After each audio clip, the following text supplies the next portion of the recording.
Hello बच्चों, आप सब कैसे हैं? मैं उम्मीद करता हूं कि बहुत अच्छे होंगे। मैं आकाश कुमार बढ़ाना। बच्चों, हम लोग 11वीं क्लास का चैप्टर नंबर 2 पढ़ रहे थे और इसमें हम भारतीय अर्थव्यवस्था के 1950 से लेकर 1990 के बीच का जो टाइम है हम उसको देख रहे थे। जो हमारा कल का लेक्चर हुआ था बच्चों, उस लेक्चर में हमने आपको उद्योग क्षेत्र के बारे में पढ़ा कि जो भारतीय अर्थव्यवस्था में उद्योग क्षेत्र है उसका किस प्रकार हमें नीतियाँ बनानी है कि हमारी भारतीय अर्थव्यवस्था को औद्योगिक क्षेत्र के विकास के साथ उसको बढ़ावा मिले और साथ में हमारे भारी और बड़े औद्योगिक विकास जो उद्योग क्षेत्र हैं उनको स्थापित किया जा सके और उनका विकास किया जा सके। हम यही चीज़ आपकी कल के लेक्चर में हम लोग आपका देख रहे थे। हमने उसमें निजी सरकारी दो क्षेत्रों को पढ़ा कि अगर हमने भारी उद्योग लगाने हैं तो हमने उसको दो क्षेत्र में विभाजित किया था, आपको सरकारी और निजी में। साथ में हमने देखा कि जब हमारी नई पॉलिसी आई, उस पॉलिसी के माध्यम से हमारे उद्योग क्षेत्र को 3 विभागों में विभाजित किया गया।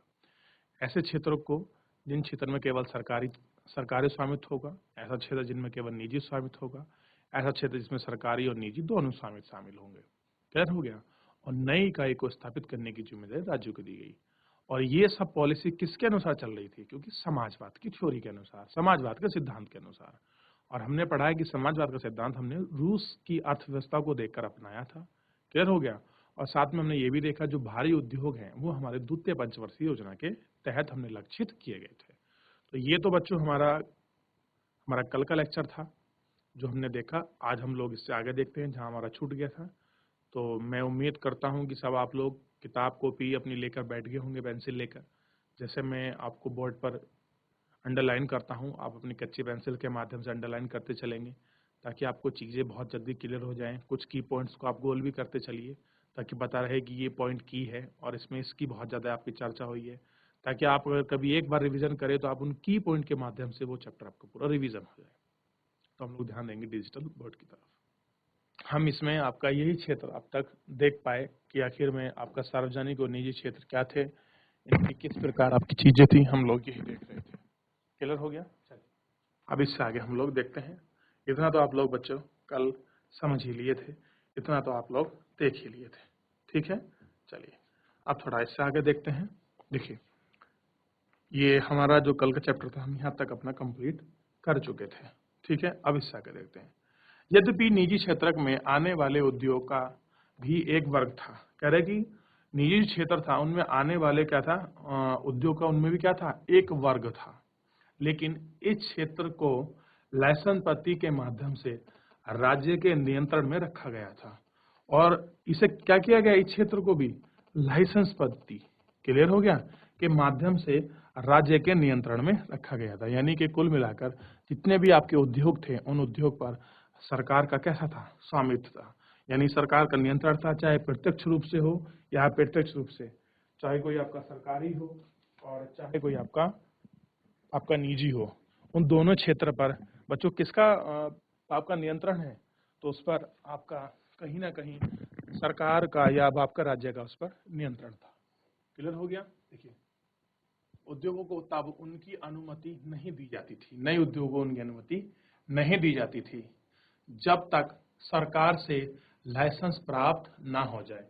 यानी कि आप तब तक नया उद्योग नहीं लगा सकते थे जब तक आपको सरकार से लाइसेंस के माध्यम से क्या नहीं मिल जाए बच्चों, देखिए, अनुमति नहीं मिल जाए, तब तक आप क्या नहीं कर सकते थे, आप नया उद्योग नहीं लगा सकते थे। क्लियर है?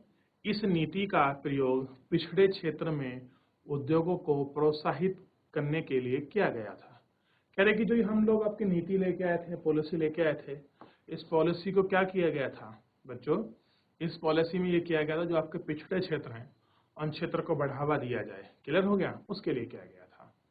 ठीक, यदि उद्योग आर्थिक रूप से पिछड़े क्षेत्रों में लगाएंगे तो लाइसेंस प्राप्त करना आसान था।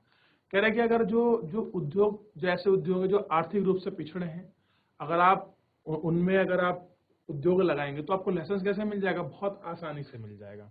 चाहे आपका कोई भी ऐसा उद्योग हो जो आपको पिछड़ा हो, चाहे आप कुटीर उद्योग बना रहे हैं, मान लीजिए, चाहे आप उर्वरक तैयार कर रहे हैं या फिर आप कोई भी एग्रीकल्चर से संबंधित आप चीज़ें बना रहे हैं, और उन चीज़ों में बनाने में जो है बच्चों वो आपका क्षेत्र पिछड़ा है, इतना डेवलपमेंट नहीं है, अगर आप ऐसी चीज़ें क्षेत्र में अपनी कोई नई औद्योगिक इकाई शुरू करते हैं तो उसमें क्या होगा, आपको लाइसेंस बहुत आसानी से आपको मिल जाएगा, ये बात कर रही है। क्लियर हो गया।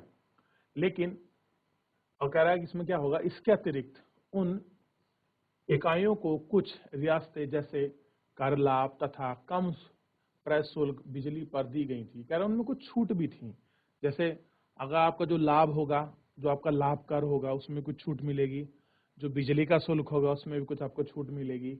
इस नीति का उद्देश्य क्षेत्रीय असमानता को बढ़ावा देना था। क्या था बच्चों? क्षेत्रीय समानता को क्या है, बढ़ावा देना। क्या कि हर क्षेत्र कैसा हो जाए, आपका डेवलप हो जाए। यानी कुछ क्षेत्र ऐसे भी होते हैं जिनमें आपका प्रॉफिट कम होता है, कुछ ऐसे क्षेत्र होते हैं उद्योग में जिनमें प्रॉफिट ज्यादा होता है। तो सरकार का ये मानना था कि जो क्षेत्र आपके पिछड़े हैं उन क्षेत्रों में थोड़ा सा अगर प्रोत्साहन दिया जाए और लाइसेंस नीति को आसान किया जाए तो लोगों की रुचि बढ़ेगी उन क्षेत्र की तरफ, वो क्षेत्र भी आपके डेवलप होंगे। और उन डेवलप के लिए सरकार ने भी अपनी योजना बनाई, जैसे उसमें ये कर दिया गया कि सरकार क्या करेगी, कुछ जो आपको लाभ होगा जो आपको प्रॉफिट लाभ होगा उस पर कम टैक्स लेगी, और जो आपकी बिजली का जो टैक्स होता है उस पर भी कुछ आपको क्या करेगी, रियायत करेगी। और इन सबका जो मेन उद्देश्य था, मेन मोटिव था, वो क्या था बच्चों? वो यही था कि कुल मिलाकर जो आपकी उद्योग हैं, जो आपके पिछड़े उद्योग हैं, उनको बढ़ावा मिल सके, और जो क्षेत्रीय समानता है उसको बढ़ावा जाए, ताकि हर क्षेत्र आपका कैसा हो जाए, बराबर हो जाए। ये उनका क्या रहा था, मेन बच्चों उद्देश्य रहा था। आगे देखते हैं। वर्तमान उद्योगों को भी उत्पादन बढ़ाने या विविध प्रकार के उत्पादन करने के लिए लाइसेंस प्राप्त करना पड़ता है। देखिए, अगर आपको उत्पादन बढ़ाना है या किसी और प्रकार की वस्तु का उत्पादन करना है, उसके लिए भी आपको लाइसेंस लेना पड़ेगा। ऐसा नहीं है कि आपने एक बार लाइसेंस ले लिया और आप अपनी फैक्ट्री में कुछ भी चीज बना रहे हैं, ऐसा नहीं है। आपने अगर किसी चीज की लाइसेंस लिया है कि मेरी फैक्ट्री जो है लोहे का सरिया बनाएगी, तो आप ऐसे नहीं कर सकते, आप सरिये के चक्कर में आप सरिये की आप पूरी चादर बनाने लग गए हैं। क्लियर हो गया? सरिया होता है, आप ऐसे नहीं कर सकते कि आपने सीमेंट फैक्ट्री लगाई है और आप सीमेंट फैक्ट्री में साथ में टाइल्स बना रहे हैं या फिर कोई अन्य ईंट वगैरह बना रहे हैं, तो आप ऐसा, या फिर आप जो टाइल्स आती हैं वो बना रहे हैं, तो आप ऐसा नहीं कर सकते। यानी कि जिस चीज के लिए आपने लाइसेंस लिया है, आप केवल वो ही चीज आप बना सकते हैं। अन्यथा अगर आपको कोई और चीज बनानी है तो उसके लिए आपको लाइसेंस की अनुमति होगी। क्लियर हो गया? तो ये बता रहे हैं, ठीक है। इसका अर्थ यह सुनिश्चित करना था कि उत्पादित वस्तुओं की मात्रा अर्थव्यवस्था द्वारा अपेक्षित मात्रा से अधिक अधिक हो। क्या हो बच्चों? अधिक हो। उत्पादन बढ़ाने का लाइसेंस केवल तभी दिया जाता है जब सरकार इस बात से आश्वस्त हो कि अर्थव्यवस्था में बड़ी मात्रा में वस्तु की आवश्यकता है। यानी कि कब देगी? जब सरकार को लगे कि उत्पादन बढ़ाने के लिए, तब देगी जब से लगता है कि सरकार इस बात पर आश्वस्त है, बिल्कुल हर चीज देख चुकी है कि इस मात्रा में क्या है, बड़ी मात्रा में कैसे ये आवश्यकता है, तभी आपको क्या कराएगी, वो उत्पादन बढ़ाएगी। अब ऐसे भी नहीं कि आप अगर सीमेंट फैक्ट्री बना रहे हो, आपने बहुत सारा सीमेंट बना के गिर दिया, ऐसा भी नहीं कर सकते। यानी कितना उत्पादन करना है, किन वस्तु का उत्पादन करना है, ये सब लाइसेंस नीति के अंदर आपका रखा गया था बच्चों। तो मैं उम्मीद करता हूं कि इतना अब तक जो मैंने पढ़ाया है आपको समझ आया होगा कि अगर आपको कुछ भी नया आपको बनाना है तो उसमें आपको उसकी परमिशन की क्या होती है, आवश्यकता होती है। क्लियर हो गया बच्चों? और इसका मुख्य उद्देश्य क्या था? क्षेत्रीय समानता को बढ़ावा देना था। क्लियर हो गया? क्षेत्रीय समानता को। ठीक, चलिए, तो मैं उम्मीद करता हूँ इतना आपको समझ आया होगा आज के लेक्चर में। अब जो है बच्चों, अब देखते हैं लघु उद्योग। क्या देखना है बच्चों? लघु उद्योग 1955 में। क्लियर हो गया? देखिए, सब लोग बैठ जाइए और सब लोग ध्यान देंगे पूरा अच्छी तरह कि अब हम लोग जो पहले हम लोग ये देख रहे हैं कि ऐसे लाइसेंस पॉलिसी भी हम पढ़ लिए कि किन उद्योग में आपको लाइसेंस मिलेगा, किन में कितने में आपका लाइसेंस मिलेगा और किन में आपका लाइसेंस नहीं मिलेगा। तो ये सब चीजें हम लोग आपकी देख चुके हैं। आगे देखते हैं बच्चों। तो लघु उद्योग 1955 में ग्राम तथा लघु उद्योग समिति। क्लियर हो गया? अब क्या हुआ बच्चों, 1955 में जो है आपकी 1955 ग्राम तथा लघु उद्योग समिति बनती है, जिनमें कार्य समिति भी कहा जाता है। क्लियर हो गया? इसने इस बात की संभावना पर विचार किया कि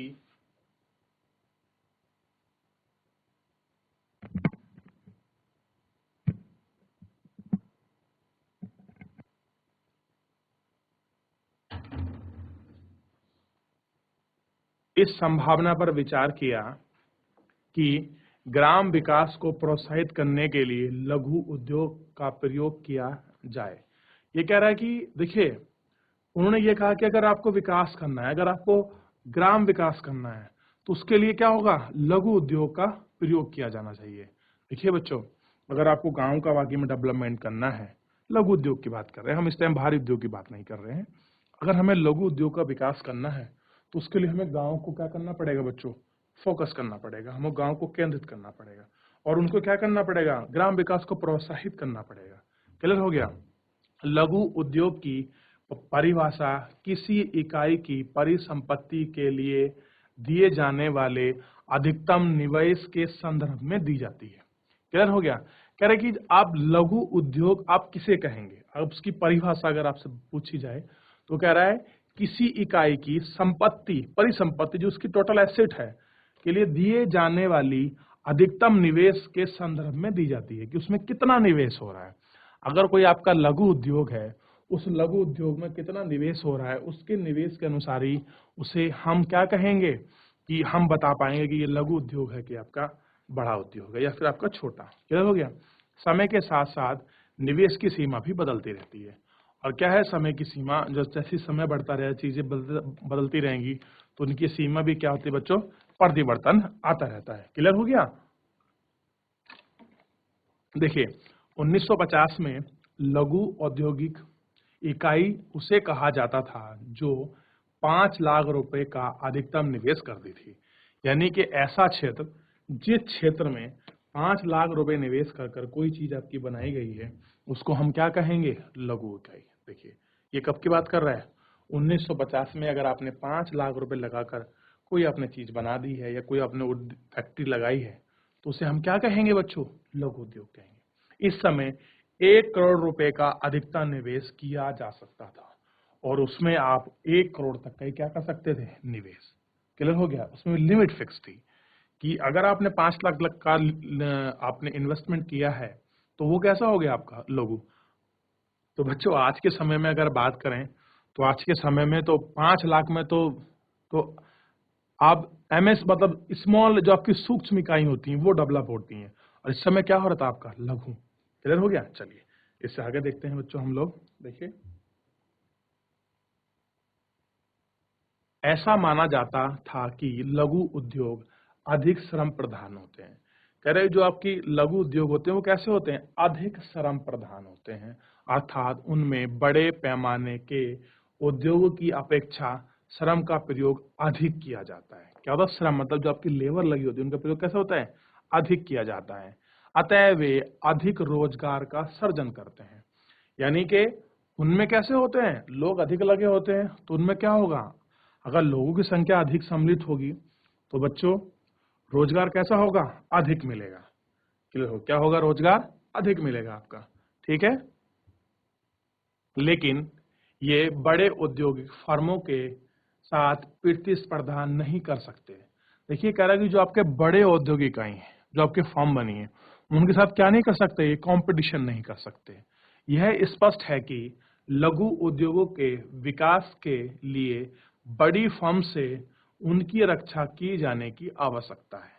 कैसी आवश्यकता है, उनकी आवश्यकता। अब देखिए बड़ी फर्म से क्यों आवश्यकता है, मैं आपको अगर एग्जांपल देके दिखाऊं कि अगर कोई बड़ी फर्म है बच्चों, और बड़ी फर्म अगर आपका किसी, मान लीजिए कोई चाहे आपका कोई चीज बना रही है, कोई आपकी वस्तु बना रही है और उस वस्तु की कीमत उसने रख दी है 10 रुपए, बड़ी फर्म ने, जबकि छोटी फर्म उसे लागत बना के बना रही है 12 रुपए में। कैसे बना रही है, बड़ी फर्म बना रही है 10 रुपए में और जो छोटी फर्म है वो बना रही है 12 रुपए में। अब ये जिम्मेदारी है कि जो छोटी आपके लघु उद्योग में जिसकी इकाई 12 रुपए बैठ रही है और बड़ी में छोटे, तो ऐसे में क्या होगा, सामान किसका बिकेगा, बड़ी का, क्योंकि सस्ता है, छोटी का नहीं बिकेगा। अब क्या है, इनकी रक्षा करने की जिम्मेदारी किसकी, छोटी वाली की, किसकी है। अब हमें ये भी देखना है बच्चों, ध्यान दीजिए आप लोग। ठीक है, रक्षा की जाने की आवश्यकता है। इस इस उद्देश्य के लिए अनेक उत्पादों को लघु उद्योग के लिए आरक्षित कर दिया गया। ऐसे आरक्षण की कसौटी यह थी कि ये इकाइयां उन वस्तुओं के विनिर्माण का के योग्य हैं, जिनके अन्य रियायतें दी गई हैं। यानी कि जो आपके विनिर्माण की जो देखिए जो इकाइयां हैं, उन वस्तुओं के विनिर्माण की जो आपके बना रही हैं, उनका जो योग्य है, मतलब वो बच्चों, तो उनमें जो आपकी छूट दी जाती है, क्लियर हो गया, जैसे कम उत्पादन शुल्क देना होता है, कम ब्याज दरों पर ऋण मिलता है, ये सब क्या है, उनकी हितों की रक्षा करते हैं। देखिए अगर आप देखेंगे तो जो आपकी छोटी चीजें हैं, जो आपकी छोटी यूनिट होती हैं, उनकी सरकार की हमेशा रहती है कि इनको बढ़ावा दिया जा सके। क्यों? क्योंकि उनमें जो लोगों की संख्या है, श्रम है, वो बहुत ज्यादा लगा होता है, और बहुत ज्यादा लगा होने के साथ उनमें रोजगार सृजन की मात्रा बहुत अधिक है। तो ऐसे में सरकार की जिम्मेदारी बनती है कि इन जो आपके छोटे आपके लघु उद्योग हैं, इनको बढ़ावा दिया जाए और साथ में इनकी हितों की रक्षा की जाए। इनसे बड़े विकास फर्म होते हैं। इसलिए क्या करती है गवर्नमेंट कि जो ये आपकी चीजें उत्पादन करते हैं उन पर कम शुल्क लगाते हैं, ताकि वो चीजें कैसी हो जाएं, आपकी सस्ती हो जाएं और बाजार में वो कंपटीशन कर पाए, किससे, बड़े उद्योगों वाली आपकी चीजों से। और अगर उन्हें अगर कोई नया फॉर्म उन्हें कोई नई चीज करना है, या फिर कोई नया कुछ आपका बढ़ावा देना है, कुछ नई यूनिट लगानी है, तो उसके लिए उन्हें क्या मिल जाए, उन्हें कम ब्याज दर पे कैसा हो जाए, आपका ऋण प्राप्त हो जाए। तो ये ऐसे माध्यम हैं जिनके माध्यम से उन्हें क्या होता है, उनके हितों की रक्षा करने की कोशिश आपका की जाती है बच्चों। क्लियर हो गया? तो इतना मैं उम्मीद करता हूं कि आपको लघु उद्योग के बारे में बच्चों थोड़ा बहुत आपको समझ आया हो कि आखिर में लघु उद्योग क्या होते हैं। क्लियर है बच्चों? ठीक है, तो इतना आपको समझ आ गया होगा। चलिए अब इससे आगे हम लोग देखने की कोशिश करते हैं। ये देखिए, अब हम लोग उद्योग देख चुके हैं, अब हमें क्या पढ़ता है, अब हमें पढ़ना है व्यापार नीति। और कोर्स देखिए 2.5 व्यापार नीति आयात प्रति स्थापन। क्लियर हो गया? व्यापार नीति पढ़नी है और आयात को प्रति स्थापन पढ़ना है, हमें देखना है। आइए शुरू करते हैं। हमारे द्वारा अपनाई गई औद्योगिक नीति व्यापार नीति से घनिष्ठ रूप से संबंध रखती है। किससे रखती है? जो हमने अपनी पॉलिसी अपनाई है, जो पॉलिसी अपनाई गई है। और कौन सी पॉलिसी बच्चों? औद्योगिक पॉलिसी। और किससे है वो? व्यापार नीति से क्या रखती है? घनिष्ठ संबंध रखती है। कैसा है? घनिष्ठ संबंध रखती है। प्रथम 7 पंचवर्षीय योजनाओं में व्यापार की विशेषता अंतर्मुखी व्यापार नीति थी।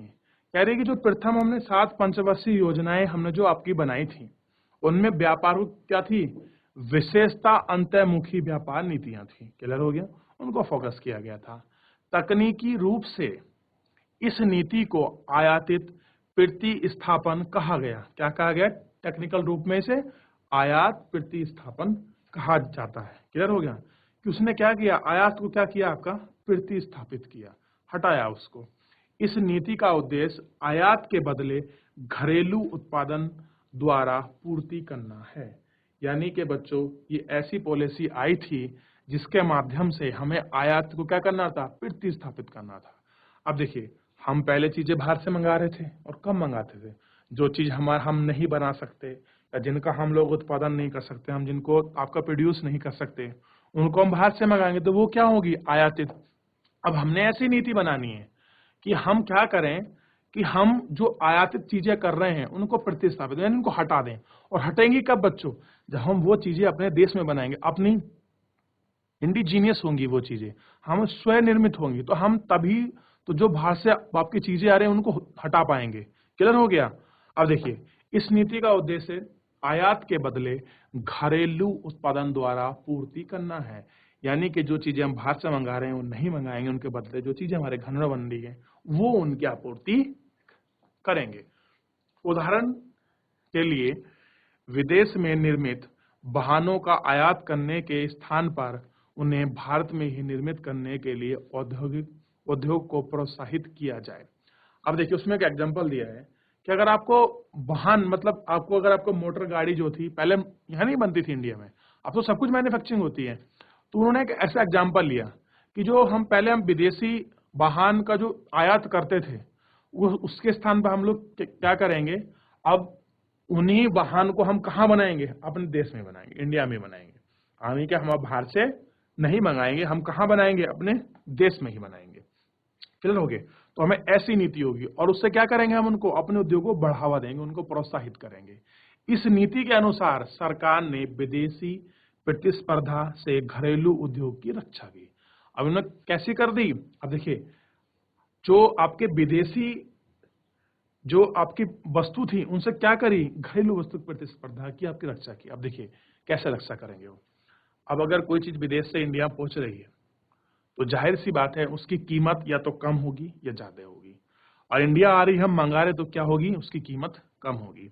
अगर हमें अपनी अर्थव्यवस्था को ऐसा बनाना है कि हमें जो भारत से आपकी चीजें आ रही हैं उनको बंद करना है और सेल्फ डिपेंडेंट होना है, और जो हम लोग जो आपके लघु उद्योग के माध्यम से, अन्य उद्योग के माध्यम से जो हम अपनी चीजें बना रहे हैं उनको अपने घरेलू स्तर पर पहुंचाना है, ताकि हम जो आयातित चीजें हैं उनको कम कर सकें और अपनी चीजों को बढ़ावा दे सकें। इसलिए सरकार ने क्या करा? घरेलू जो थी अनिदे उनको क्या करा? बढ़ावा दिया।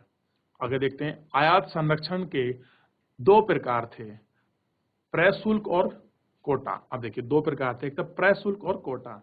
प्रशुल्क आयातित वस्तुओं पर लगाया जाता है, यानी कि प्रशुल्क बोलते थे आयातित वस्तु पे, जिन वस्तु को हम लोग आयात करते हैं उन पर इंडिया में टैक्स लगता था। प्रशुल्क लगने पर आयातित वस्तुएं अधिक महंगी हो जाती थी। यानी कि अगर कोई वस्तु आपने बाहर से मंगाई, यानी कि आपने अगर एक मोटरसाइकिल या मोटर कार आपने बाहर से मंगाई है तो उस पर इंडिया कुछ टैक्स लगाती थी, उस टैक्स को बोलते थे प्रशुल्क, और प्रशुल्क लगाने से वो महंगी जाती थी। जैसे मान लीजिए वहां मिली आपकी 10,000 रुपए की, क्लियर हो गया? कितने की मिली बच्चों? 10,000 की। इंडिया में प्रशुल्क लगने की वजह से उसकी कीमत हो गई आपकी 11,000 रुपए, या मान लीजिए 12,000 रुपए। क्लियर हो गया? समझ आया बच्चों? प्रशुल्क यानी कि गवर्नमेंट ने इस पर टैक्स लगाया, उस पर भी, जो वस्तुओं के प्रयोग को हतोत्साहित करता था। अब यानी कि आप अगर चीजें महंगी हो जाएंगी तो बच्चों लोग उसका क्या करेंगे? उसको कम लेंगे, और कम लेंगे यानी कि उसकी मांग कम हो जाएगी। और क्या करना था? ये सब सरकार को हतोत्साहित करना था बच्चों। क्लियर हो गया? आगे देखते हैं हम लोग। कोटे में वस्तुओं की मात्रा निर्दिष्ट की होती थी जिन्हें आयातित किया जा सकता था। प्रशुल्क और कोटे का प्रभाव यह होता था क्लियर है, यह होता था कि उनसे आयातित प्रतिमाताओं हो जाते थे और उन्हें विदेश प्रतिस्पर्धा से देसी फर्मों की रक्षा करते थे। देखिए समझा देता हूं दोबारा से। जो प्रशुल्क जो आपका लगता था, आप समझ गए, प्रशुल्क आयातित चीजों पर लगता था, और कोटे का प्रभाव यह होता था कि उनसे आयातित प्रतिबद्धताएं हो जाती थी, यानी कि उनसे क्या होता है? प्रतिबंधित हो जाती थी। कौन चीजें? अब कोई चीज आ रही महंगी हो गई तो अब क्या हो जाएंगी? उनकी मात्रा कम हो जाए, तो कहीं ना कहीं कैसी होगी? वो प्रतिबंधित हो गई, और उन्हें विदेशी प्रतिस्पर्धा से देसी फर्मों की क्या होती थी? आपकी रक्षा होती थी।